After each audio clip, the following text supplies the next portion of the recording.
Cricut was busy at the end of August. They released a new software update for Design Space for Desktop. They also made a big announcement about another new machine and more new materials. This video is going to cover the software update. I'll link my video about the new machine and the new products in the description and at the end of this video.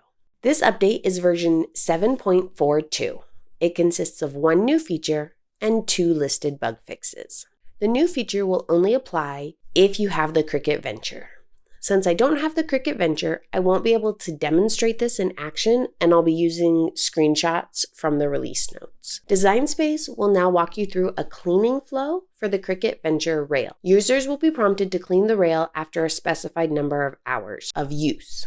So if you don't use your Cricut Venture super often, you won't have to do this super often. If you're using it all day, every day, you'll have to do it more often. You can also find the steps before it prompts you to clean if your machine selection is set to the Venture, and then you'll open up the main menu to find the Machine Care option. This is not available on the other machines. It will walk you through the steps. You need to have your Venture turned on and connected to your computer. I'm not sure if it works with the apps. They've broken the cleaning down into 6 steps. They've included 2 fixed field issues, also known as bug fixes. This update didn't include much, but hopefully it'll help you, or at least not make it harder for you to use Design Space. If you want to learn more about the new machine and new materials, select this video.